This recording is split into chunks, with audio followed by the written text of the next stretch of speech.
Hello again, everyone. Ambassador Terry, a lovely Vettrus-Nichols. Linda Vettrus-Nichols. Hi, everyone. We have our full team today, and I get to be the host. Oh, I love it. Great subject, deep subject around the world. Blue Monday, and wow, the importance of Blue Monday and what happens when you don't do self care and those kinds of things. Shell, like, did you want to say something? No, I think that is such a great subject. Yeah, it is. Absolutely. Shell, we were talking before we came on, and Shell had just this beautiful way of putting that out there. Shell, you want to start us off? Sure. As you know, my words will never be quite the same to what I said earlier because it just comes, whatever comes up, comes up. But the great thing about these conversations is exactly that. They're unfiltered and they're real. And that's one of the things that makes Blue Monday such a great discussion topic. And it's because it's not talked about. It's not talked about enough. And mental health gets swept under the rug a lot. So many people struggle with depression and other mental health issues. And if they don't know that there are resources to talk to other people who are going through it or have been through it, or just people that can support them, then they stay quiet on it too. And so I'm really excited to bring this to the forefront because Blue Monday is coming up. It's right around the corner. And I don't want people to struggle anymore. They're going to, but the more we can talk about it and make them know that they are loved and supported throughout whatever they're going through, then it just makes the conversation that much more poignant and relevant to right now. Yeah, absolutely. Well, it is interesting that the third Monday of January tends to be a really depressing time. So I'm just really happy that we were able to get the word out Monday, Tuesday, Wednesday this week, and we didn't even get our post out until today. So, so yeah, and then have this discussion, and it's like depression or sadness or suicide ideation. It hits everyone. It doesn't matter who you are. If it hasn't hit you, you're probably in denial. It's so common. We're human. Right. And, for most of us out there who are not multimillionaires, third week of the month is when you start getting the expenses from the holidays and those kinds of things. Right. Plus, the 1st of November through the 15th of January, 7 of the major religions have their biggest festivals. And so it's just packed with all of this hype and upness. And now all of a sudden it's done and you go, oh my God, and it's reality starts to set in. It's the for the Northern Hemisphere, it's the middle of the drudging time of winter. And, you just blew all your budget. You can't take off for the weekend because bills to pay. So a lot of things are working against it, people out there. And it's great to have this discussion. Yeah. And you're preaching to the choir because you got Chelle in New York and Steena in Michigan and Jenny in Sweden and Dora in Norway. We're in Asheville, North Carolina. So we get the milder winter here. We get the 4 seasons, but there's a big snowstorm coming for the weekend supposedly. So yeah, just not even getting out in the sun enough. If the sidewalks are icy or whatever, makes such a difference. At least for me. How about you? Yeah. When I was growing up, we didn't talk bills. We didn't talk how broke we were. It wasn't until I joined the Navy and become a supervisor myself through some training that I ever knew that we were poor people. We were. Right? Just we never talked about it. And if you wanted to go do something, if there was money, the response would be, yeah, why don't you go do that? Here you go. Right. And if there was not money, then it was like, that's not something that we're going to be able to do right now. So what else do you want to do? And kill the subject, So that was brilliant my parents were not well educated. They both quit school in their age group the day they could. And so they were not well educated, but they had a different look on their life and the way this world works. And both of their parents, both sets of my grandparents, that's the way they looked at the world. You either have or you don't. There is no, oh, woe is me, and none of that stuff. If you don't have enough money, you go get 2 more jobs. That's it. There was no discussion. You just did it. And so that prepared me for a great life of being a supervisor who can empathize with my people. And so it's always been powerful to me. But there's a lot of people out there that grew up in my age group and several other generations where their parents were constantly doing the, oh, woe is me stuff. So you emulate what your parents do. You follow them, you model it. Mm-hmm. And that's a tragedy. And hopefully we can start changing those things. Yeah, money is what is it, like the number one thing couples even fight over, Mm-hmm.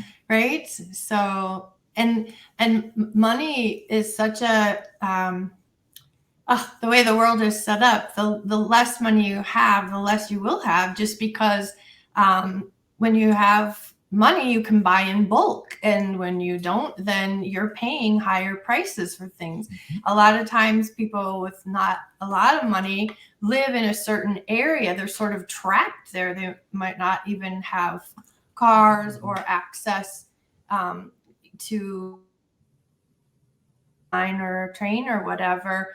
And they're just sort of way off because who'd want to live there? So the rent's going to be low, right? So that's where they're going to gravitate to. And it's just so sad. And I just absolutely love the whole energy of the new world and what the millennials are bringing in. And even just look at platforms, like, what is it? Like Canva is one that I'm sure most of us use. And you can just go on it for free. And then at one point, if you want more, then you start paying for it. Think if it's set up that way too, so it's beautiful how things are becoming more equalized, if you will, and more accessible. Anybody else want to jump in on that one? Or anything else? Here's a quick comment from the outside that I think is kind of valid. India Clamp says, may present as illness. Very true. Yeah, true. Very true. Very true. Yeah. Makes you sick. Yeah, absolutely. I like to reframe it as a shared human experience. Mm-hmm. And because of this, I know that anytime that I open up about how I am feeling, Mm-hmm. even if the other person isn't saying it out loud, me too, they are definitely thinking it. It is actually something that unites us. It's actually a bridge between us and something that we all have in common. Mm-hmm. And when I think about depression, I think of disconnection. Yes. So I really want to emphasize the just the opportunity that we all have to ignite that spark between us. We all have that opportunity of opening up and sharing and just letting someone know how we are feeling. Mm-hmm. And to anyone listening, I'm saying me too. Yeah.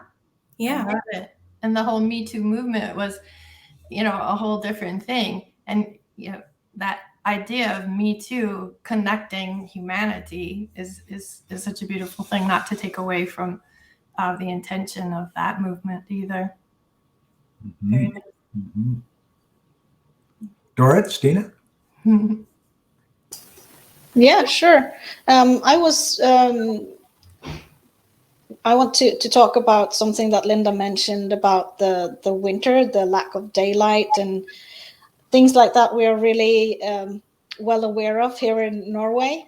So I've lived now for 30 years with a husband that suffers from winter depressions because he goes to work at like 6:30 in the morning and he's home late in the afternoon, around 4 or 5 in the afternoon. And he doesn't see the sun because he's inside for work. So the lack of daylight, the lack of vitamin D and the lack of the the light and the sun rays is actually making him depressed. Almost every winter. Now the last few years we've kind of found a way to deal with it, but before he was out from January till March. Then the light started to come back more and more, and he could go out in the afternoons and still get some daylight and the stuff. But that ties up with the self-care. He didn't prioritize himself. He got up and he got to work and he got home and he had dinner, and then he did whatever he wanted to do, most likely relax, after a hard day's work. So yeah, but if he had maybe customize his day differently, I mean, he could have had half an hour lunch, he could go outside or do things like that, but he prioritized work and he was inside working instead of, so yeah. I know firsthand how that is, and he was super depressed. And like Jenny said, depression is disconnect. He disconnected from all of us, from me and the 5 kids. He was just existing. He was just a guy that I slept next to. It sounds weird, but he didn't communicate. He didn't answer when I talked to him. It was like that kind of answers, and yeah, so it was really rough for all of us actually to have to kind of try to deal with it, because he didn't want any help. Nothing was wrong, of course, That's the other piece. When you share, Dorit, my mind goes to, is there can you hear the feedback all of a there's sudden? something in the noise? Yeah, can everybody mute if you're not talking? We can too. Okay, so Dorit, when you share, my heart also goes out to the people who have loved ones who are going through these blues. And what comes to my mind as you're sharing is that we are not responsible for another person's inner work. And it's important to also self-care for you and for yourself, and come back to your own needs so that you can fill your cup, as I know that you teach, Dorit, to fill your own cup and be present and serve the way that you love to serve. It's really coming back to yourself, because you are equally important, and that does not take away at all from your care for this other person. It is including yourself in your kindness and your care. So, Preach it, Jenny. Oh, good one. How about you, Bean? I think that the big part of self-care that is coming up as Jenny's talking about connection and the disconnection is that the only way you can really sustain self-care is with support and with people around you. And Linda and I have had several conversations about sleep training babies, and how there's more and more research coming out that's proving what a lot of moms especially have thought for a long time, that sleep training your baby is not always so healthy. The way that it's promoted to be done is just leave the baby to cry and they'll cry it out. Don't hold the baby too much. Don't rock the baby too much. It's this like fear of coddling the baby. And that's what babies are meant for, is connection. And they're meant to be held and rocked. And we have all of these contraptions we'll put a baby in to rock them or to soothe them or to hold them. But then somehow it becomes wrong when the mom is the one physically doing it. Right. So it's just that disconnection really early. And also some of that comes from like culture around breastfeeding and shame around breastfeeding too, and the intimacy that a mom has with the baby. And you can definitely have that with bottle feeding as well. So whether it's chest feeding or bottle feeding, there's not there's not a right or wrong way, but there's a certain connection and intimacy and nurturing your child. And as we grow, we're meant to have those safe, stable, consistent connections. We're meant to be able to depend on each other. And I think that sometimes we can get into what I've called toxic self-sufficiency, where we think I've got to do it all on my own or else. And that feeling of I've got to do it all on my own is what disconnects us from other people. And I found it's really important when I do have a little bit of energy, or I am feeling a little bit better, to really invest in my friendships and like connect with people, text with them, call them, FaceTime, coffee dates, whatever I can do, because those are the people that I need checking on me when I'm not doing so well. Those are the people that I need to be able to reach out to and ask for whatever kind of help it is. And I've even given my kids like the, not necessarily permission, but I guess like planted the seed in their minds recently that, you know, if you're feeling sad or you're feeling overwhelmed, I can just sit with you if you just want someone to be there. I said, we don't always have to talk about it. If you're just feeling a lot of emotions, if you want someone to rub your shoulders, if you want someone to hold your hand, if you want me to read you a story, like kind of giving them more ideas of like how to connect with people and have company without having to like talk about all of the things, because sometimes that in itself can be really exhausting. And I know I've had those moments too when I'm in that depressed state where I can't really talk about it. I need to be held, or I need to just be touched. I just need to know someone's there, even if it's a silent phone call, just knowing that there's someone there with me. So I think whether you're on the receiving end or the giving end, these are just really important things for us to be aware of. Keep telling our friends, like telling and your kids, once isn't enough. You have to tell people this over and over because they're not accustomed to receiving support or asking for support, Right. or even knowing what to ask for. So like sometimes just offering up some simple options, you know, I'm here if you just need somebody to be on the phone with. We don't even have to talk. It just really feels so good to me when people offer things like that, because I just feel like, wow, this person's really here for me. There's not an expectation. I don't have to perform. I don't have to behave in a certain way to get their support. I get to just be. Nice. Yeah, that's really good. Chelle had a great point. I want to just quote it on here so it's on the recording. Tap into your inner light when you don't have the light of the outside world, right? Lovely, Nice. lovely. Good one, good one.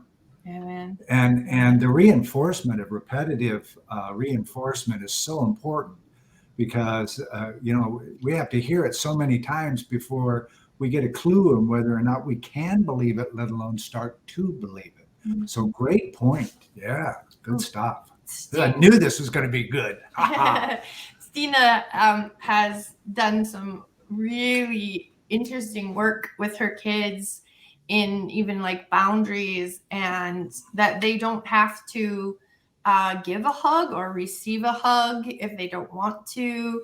And, you know, I remember going, oh, come here, Chloe, give me a hug. And she's like, I was like, oh, you don't want to hug me, you know? And they were there to support her decision. And it was like, oh, okay, you know, when things are just kind of automatic and assumed, this is what we do in our culture or whatever, you know, as parents, being there to really support our kids and to help other adults to understand, you know, that you're shifting society norms, so to speak. Yeah, I just love how that is a part of self-care for yourself as well as for your kids. Does that make sense? Yeah. I think we can't reinforce out there, ladies and gentlemen who are watching this, everything starts with self. That doesn't mean you're selfish. It means that once you have peace within yourself and you can be present with yourself, then you can be present with the world, and it'll be genuine. So yeah, Chelle, you were going to say something. Yeah, just to piggyback on what Steena and Linda were saying, there is sometimes a perpetuated shame or embarrassment behind asking for what you need. And then on the adult end of it, not making the child or the other adult feel bad for wanting or needing those things. So being able to ask for it, even if you're not ready to talk about it or not wanting to talk about it or not wanting to give a hug or do the thing that somebody else is telling you it's okay to do, it's okay to communicate that too. And so reinforcing and reminding our friends and our family and our loved ones, even strangers sometimes, that it's okay to say, like, I'm here for you. If and when you want to talk, if and when you don't want to talk, just know that I'm here. I'm a body, and I can hold space for you and be with you in those times, whatever that looks like or whatever you need. And I've had so many lovely conversations and important conversations with friends lately where I do like reach out just to say, hey, like, I'm here. I'm here. You are not alone, because we forget that there's somebody else that can be on the other end to help take that pain away, that struggle, and lessen our load. Right. And we do, going back to what many of you have said, we often feel like we have to do it on our own. And that's just not the case. It's not. We don't need to bear the weight of our struggles in our world on our own, and we don't need to bear the weight of others on our own either. Well said. Right on. I love Right it. on. You know, what comes up for me is the idea of neural energy, and depression is lack thereof, like lacking neural energy. So what seems, when we're doing well, so simple for someone to do, and they're not doing it, is like, well, why didn't it takes so much neural energy to do it? And a great example of that is like kids with attention deficit, they can go into a hyper focus. If you interrupt the hyper focus, it takes gobs of neural energy to get their brain back up, because it's like getting that brain up to this part is like super hard.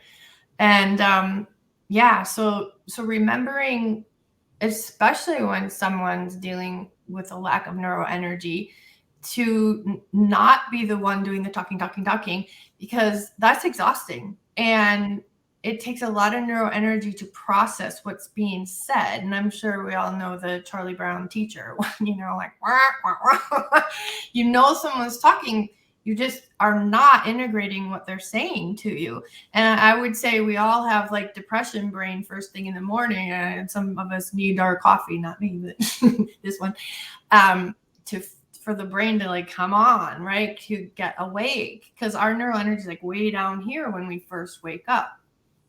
So that's what comes for me. And I'm pretty sure you guys know Terry found himself on the roof of a building about to jump about 2 years before we met. Yeah. And so like he gets it. And if anybody wants to reach out and talk to him, please do. Those of you out there listening, that's for everybody. We each have our black days, and it's good to be able to talk to somebody who understands. Mm-hmm. So, yeah, plus great subject today. Wow. And being a veteran, that's a brotherhood, and it's, that sisterhood brotherhood thing. And there's a lot of trust there. So he has had wonderful conversations with people who can trust deeply, because, they're a vet and he's a vet, or they're in the service and know that he's been there too. Absolutely. Wow. Great conversation. I knew this was going to be just fabulous. And we had the whole team here, and I got to watch it live. I love it. So any final thoughts, anyone? Yeah, all good. Freeze frame? Are we in freeze frame? There are always so many thoughts Yeah. But like, that's another conversation. I love it. Thank you, Well, Jenny. this one has room for a lot of follow-up. Yeah, that's for sure. Mhm. I love it. Thanks, Jenny. Chelle, Dorit, Steena, anything? Okay. Well, Steena's just unmuted. Oh, I'm good. Oh. I was just, Give a thumbs up. yeah. Okay. Awesome. All right. Thank you again, everyone, for watching us every week and these high vibe conversations. And stay tuned. We've got another one coming up next Thursday. Yay. Thanks, everyone. Bye-bye.